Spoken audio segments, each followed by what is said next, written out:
amiguinhos. Hoje nós vamos falar sobre as glândulas e os principais hormônios que nosso organismo produz e que tem necessidade para a manutenção normal da nossa vida. Como funcionam as glândulas das células endócrinas? A partir do momento que é lançado as secreções do hormônio no sangue, automaticamente vai atingir todas as células do corpo. Porém, a eficiência, a eficácia e a reação do mecanismo desse hormônio vai ser processado principalmente nas células-alvos, pois estas são especializadas para processar o mando que esse hormônio, que essa glândula manda através do hormônio, para que seja efetivamente realizado as funções, se for no caso da glândula hipófise ou da glândula suprarrenal ou de qualquer outra glândula. Esses mecanismos, eles terão as células-alvo para a realização dessa função. E o que é leptina? O tecido gorduroso, ele também tem função endócrina. A partir da produção de uma certa quantidade de gordura no tecido gorduroso, vai estimular a produção da leptina. E a leptina é um hormônio que vai influenciar o hipotálamo, aonde terá a função primordial da regulação do nosso apetite. Qual é a diferença entre as glândulas endócrinas e as glândulas exócrinas?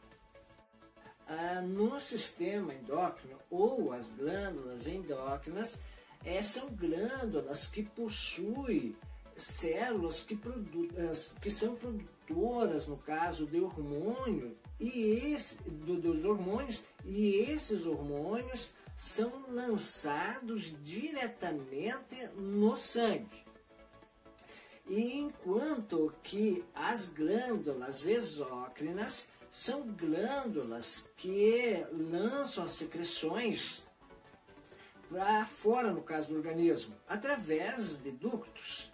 Como, por exemplo, nós podemos considerar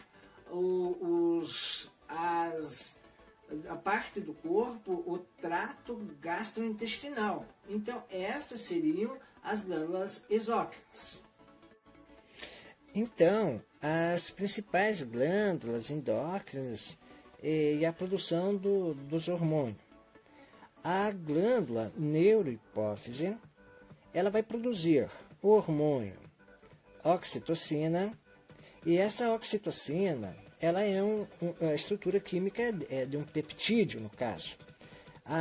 E as principais funções da oxitocina vai ser a estimulação, a contração da musculatura, no caso do útero e das glândulas mamárias, né? E ela tem uma regulação no sistema nervoso. Também a neurohipófise vai produzir o hormônio ADH ou vasopressina, né? Também é um peptídeo. Tem os principais efeitos, a promoção, a reabsorção de água pelos rins, no caso, né? E essa regulação, ela ocorre a osmolaridade do sangue, né? No caso, se compara com o volume de sangue.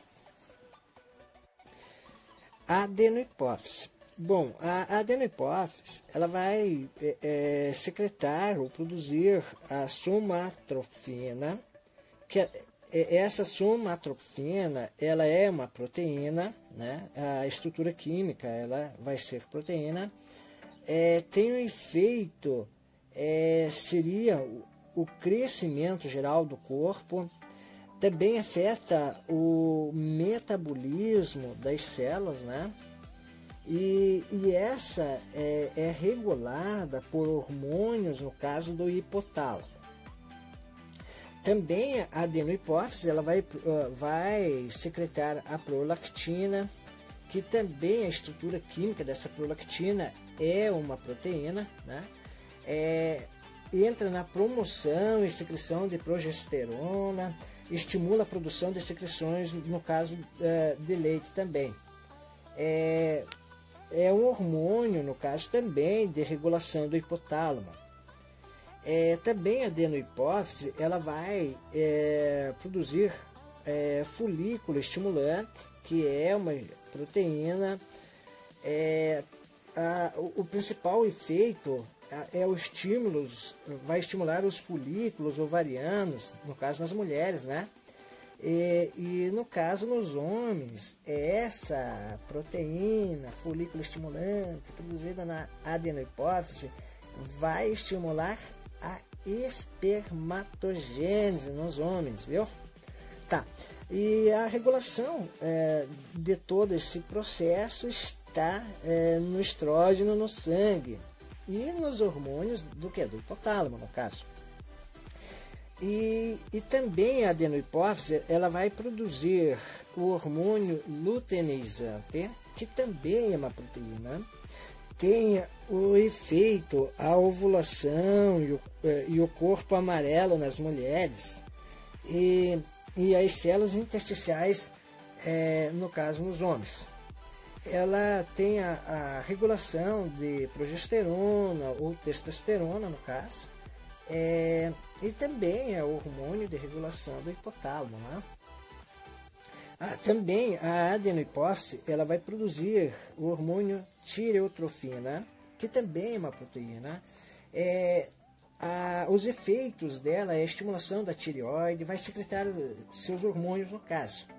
A regulação, no caso desse processo, na tiroxina, no caso dos hormônios do hipotálamo também. E a outra seria adenocorticotrófico. Daí aí já não é uma proteína, seria um peptídeo na estrutura química, né? E os principais efeitos dessa adenocorticotrófico estimula a secreção dos glicocorticoides, no caso pelas glândulas suprarrenais. Então, ela é uma regulação do cortisol, do hormônio do hipotálamo também. E a glândula tireoide, ela vai produzir um dos hormônios calcitonina, né? No caso, a estrutura dessa calcitonina vai ser um peptídeo, no caso. Não seria uma proteína, seria um peptídeo. Os efeitos desse peptídeo, dessa calcitonina, no caso, vai estimular a deposição de cálcio nos ossos, no caso, vai reduzindo a concentração de cálcio no sangue também. Então, a regulação automaticamente vai ser a concentração, como função principal, a quantidade de cálcio no sangue. A glândula pâncreas vai produzir a insulina. Essa insulina, no caso, é uma proteína e tem os efeitos, estimula o armazenamento de glicose pelas células, reduzindo, no caso, a concentração de glicose no sangue. Também estimula a síntese de proteína. A regulação dessa insulina é a concentração de glicose no sangue.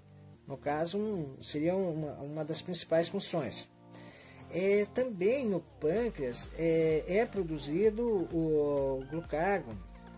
Daí já não é uma proteína. Perceba que a insulina seria uma proteína, o glucágon seria um polipeptídeo. E no caso desse polipeptídeo, desse glucágon, os efeitos vai ser o estímulo, a quebra de glicogênio no fígado, não é? E a regulação, no caso, vai ser a concentração de glicoses e de aminoácidos, no caso, no sangue.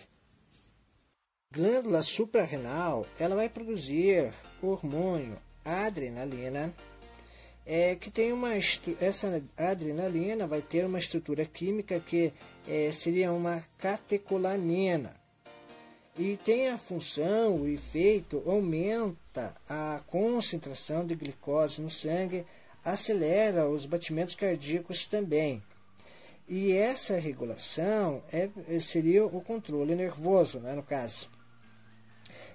Também da suprarrenal, ela vai produzir também a noradrenalina, que seria uma estrutura química catecolamina também, e esta tem um efeito que causa a vasoconstrição generalizada no caso do nosso corpo. Também tem a regulação do controle nervoso. Glândula do córtex suprarrenal, no caso, produz o hormônio glicocorticoides, que tem a estrutura química que é um esteroides, no caso, né? Os principais efeitos, ele vai afetar o metabolismo, no caso de carboidratos, aumenta a concentração de glicose no sangue e tem a regulação de adrenocorticotrófico, né, no caso. E também o córtex suprarrenal, no caso a glândula, vai produzir o hormônio também mineracorticoides, também é uma estrutura química esteroides, no caso. Tem principais efeitos, no caso, promove a reabsorção de sódio e secreção de potássio pelos rins. E a regulação ocorre nos níveis de potássio no sangue, os testículos. No caso, seria produção de hormônios, secreção dos andrógenos, né? E a estrutura química vai ser um esteroides, no caso, nesse ponto aí, né? E os principais efeitos vai fazer com que estimule a produção de espermatogênese, né? Espermatozoides, certo? Então, desenvolve também e mantém as características sexuais secundárias, aí sim, masculinas, certo? Porque testículos é masculino, tal. Então vai produzir características sexuais secundárias automaticamente masculinos. E tem a regulação, no caso dos hormônio folículo estimulante ou hormônio luteinizante. Ovários. Ovários vai ter influência na questão folículo e questão do corpo amarelo. Bom, mas vamos em parte. Questão folículos tem a produção do hormônio estrógeno, que tem a estrutura química, seriam esteroides no caso. Os efeitos, no caso, estimula o crescimento da mucosa uterina, desenvolve e mantém também as características sexuais femininas, no caso, né? E a regulação seria um hormônio folículo estimulante e hormônio luteinizante. Enquanto que o corpo amarelo seria um hormônio progesterona e estrógeno, seria estrutura esteroides, né? Também, principais efeitos, promove a continuação, no caso do crescimento da mucosa uterina. E a regulação seria o hormônio folículo estimulante e também o hormônio luteinizante. Assim, nós relatamos alguns pontos principais das glândulas do nosso organismo e as suas influências. É claro que se a gente detalhou bastante, porque se for falar tudo sobre as glândulas, automaticamente cada glândula daria um vídeo aula ou uma aula de 40, 50 minutos e não seria tão suficiente para a gente compreender na necessidade realmente. Vamos analisar uma questão aí da Universidade Federal do Rio Grande do Sul. Diz o seguinte: os animais possuem estruturas que são capazes de perceber alterações ambientais. Quais estruturas detectam alterações de pressão? Letra A, quimiorreceptores. Letra B, mecanorreceptores. C. Fotorreceptores. Letra D. Termorreceptores. E a opção E. Radioreceptores.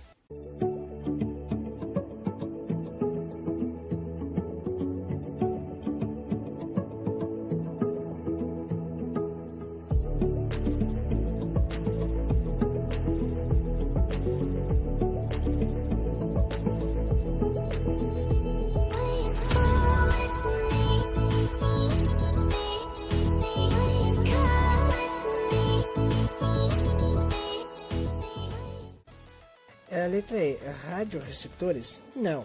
Radioreceptores seriam alguma coisa envolvida ou com ondas de frequência e tal, né?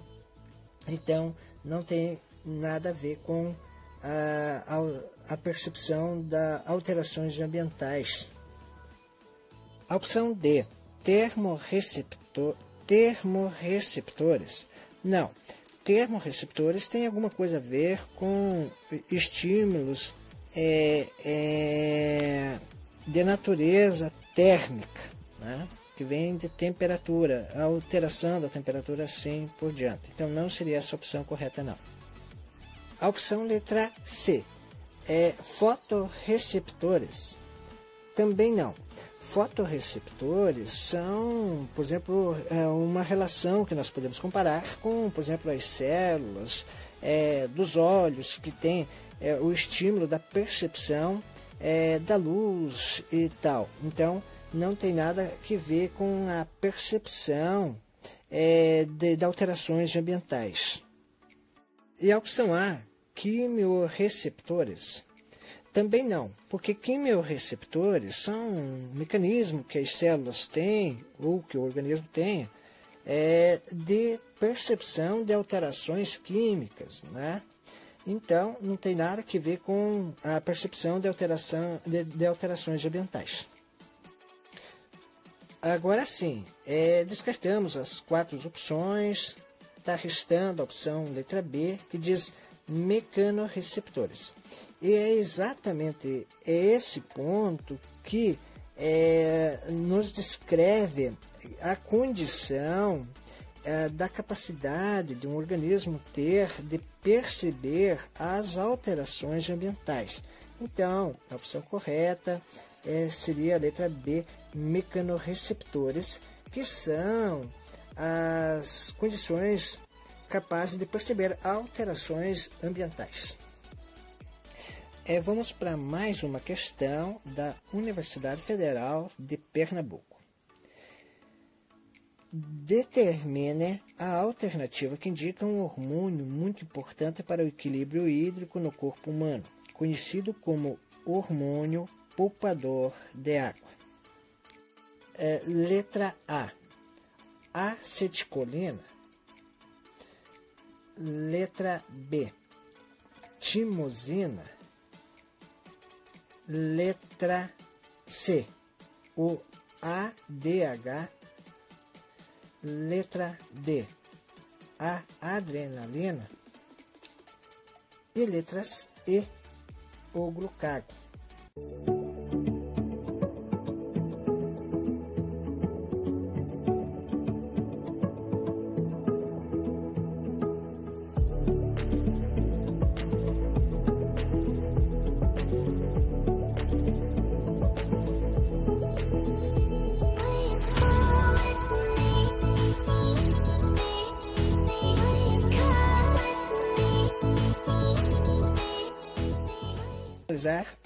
A letra E, o glucagon. Então, não é essa a opção correta, o glucagon. Porque o glucagon é um polipeptídeo e a principal efeito, função, no caso do glucagon, é o estímulo e a quebra do glicogênio no fígado. E que tem a concentração da glicose e aminoácidos no sangue. Então, descartamos a letra E. A opção D, adrenalina, também podemos descartar. Por quê? Porque a adrenalina é um hormônio produzido pela suprarrenal e seria uma catecolamina, e ela tem um efeito, no caso, aumenta a concentração de glicose no sangue, acelera os batimentos cardíacos, no caso, e que tem o controle pelo sistema nervoso. Então, não seria a adrenalina que vai fazer a regulação osmótica ou a quantidade de água com relação ao sangue nessa questão. Então, também descartamos a letra D, a adrenalina. A letra B, a timosina. Também não. A timosina tem um efeito ou uma relação com os linfócitos T na questão da imunidade, não tem nada que ver com o equilíbrio hídrico do nosso corpo, que seria a quantidade de água em relação ao sangue no nosso organismo. Então, também descartamos a letra B. A questão letra A, a acetilcolina, também não. A acetilcolina, ela no caso vai apresentar moléculas que vai ter função na questão da neurotransmissão, né, no sistema nervoso, onde vai ativar os músculos e tal. Então, também podemos descartar, porque não tem referência à questão com o equilíbrio hídrico do corpo humano. E a opção C, ela diz o ADH, é exatamente isso. Por quê? Porque a neurohipófise ela vai produzir o hormônio ADH, no caso, que é um peptídeo, como já hoje nós falamos anteriormente, ela vai ter a promoção e a reabsorção de água pelos rins, no caso. Então, ela vai ter um papel fundamental na osmolaridade do sangue, no caso do volume de sangue, que se refere à questão sangue e água, no caso. Então, a letra C, o ADH, é a opção correta. Vamos para mais uma questão da Universidade Estadual da Paraíba. O bócio endêmico é um quadro clínico que decorre da carência de iodo na alimentação. Esta doença ocorre pela hiperplasia das glândulas. Letra A, neurohipófise. Letra B, paratireoides. Letra C, suprarrenais. Letra D, adenohipófise. Letra E, tireoide.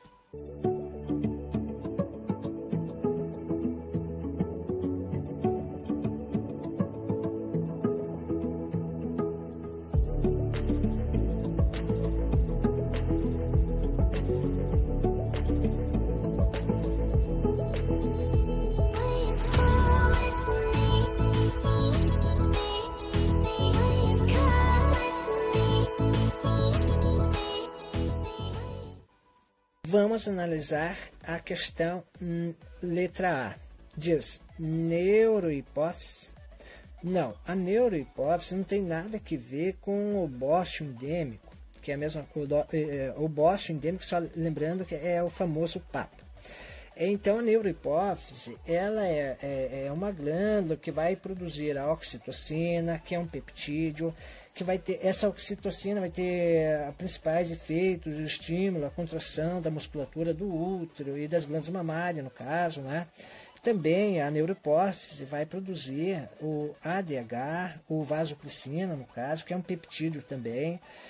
Ela promove a absorção de água pelos rins e também participa na osmolaridade do sangue, no volume de água e sangue. A questão é essa, que na questão anterior nós tratamos dessa questão da osmolaridade. Não tem nada a ver com o bócio. Então, descartamos a letra A. A opção B, paratireoides. Também não, podemos descartar essa opção, porque as paratireoides, elas são glândulas que vão produzir o hormônio paratormônio, que seria um peptídeo, e uma das principais funções ela vai elevar a concentração de cálcio no sangue e vai estimular a liberação de cálcio, no caso, nos ossos. E também a regulação vai ocorrer, a concentração de cálcio no sangue também. Mas não tem nada a ver com no caso com o bócio, que tem relação com o iodo. A opção letra C, suprarrenais, também podemos descartar. Por quê? Porque a medula suprarrenal ela vai produzir adrenalina, que seria uma catecolamina, e que tem a função, o aumento, a concentração de glicose no sangue. Também vai ter uma função de acelerar os batimentos cardíacos. Também na medula suprarrenal vai produzir a noradrenalina, que também seria uma catecolamina. No caso, uma das funções vai causar a vasoconstrição, no caso, no corpo, né? E também a da suprarrenal, do córtex suprarrenal, ela vai produzir glicocorticoides, que são um esteroide, no caso a estrutura química, e nesse caso ele afeta o metabolismo dos carboidratos, aumenta a concentração de glicose no sangue. Então, esses sim são adrenocorticotróficos, e que não tem nada a ver com o bástio, né? E também a córtex da suprarrenal, um outro hormônio que vai produzir seriam os mineralocorticoides, que também são esteroides. No caso, eles promovem a reabsorção de sódio e de excreções de potássio, no caso, pelos rins. Então, veja que cada uma delas tem função, mas não está encaixando na questão citada acima. E a opção letra D, adenohipófise, também podemos descartar, porque a adenohipófise ela vai produzir hormônio, como por exemplo a somatotropina, que seria uma proteína, e essa proteína vai estimular o crescimento geral do nosso corpo, vai afetar também no metabolismo das células também. Também a adenohipófise vai produzir a prolactina, que seria uma proteína. No caso, essa proteína, a prolactina, ela promove a secreção de progesterona, estimula a produção de secreção do leite, no caso, em mulheres, né? Também a adenohipófise vai produzir o hormônio folículo estimulante, que também é uma proteína. Ela tem uma função, o estímulo dos folículos ovarianos, né? Do ovários, né? E o espermatogênese, no caso do espermatozoide nos homens. Também a adenohipófise vai produzir o hormônio luteinizante, que também seria uma proteína. Essa proteína ou esse hormônio vai estimular a ovulação e o corpo amarelo, no caso das mulheres, e no caso as células intersticiais, no caso dos homens, né? Também vai produzir essa glândula, a adenohipófise, vai produzir tireotrofina, que também é proteína, vai estimular a tireoide a secretar seus hormônios, no caso, e também a adenohipófise, ela vai produzir adrenocorticotrófico, que é um polipeptídeo, que tem a função de estimular a secreção de glicocorticoides nas glândulas suprarrenais. Então, podemos descartar também, perceba que não tem nada a ver com o bócio, no caso da adenohipófise com o bócio. Então, o bócio endêmico decorre realmente da carência de iodo na alimentação. E essa doença ela ocorre pela hiperplasia no caso da glândula tireoide. Então, com essa carência, automaticamente vai ocorrer a hiperplasia do quê? Da tireoide, e que vai formar o papo. Então, muito antigamente, as pessoas que tinham o papo realmente era um número muito grande. Por que ele tem reduzido? Porque depois de uma época, os governos exigiram que houvesse uma adição de iodo no sal de cozinha, que seria o cloreto de sódio. Então, por isso que todo sal de cozinha, hoje, ele tem um percentual de iodo que é realmente para combater essa questão da hiperplasia da glândula tireoide ou da questão mais simples do papo. Nosso muito obrigado.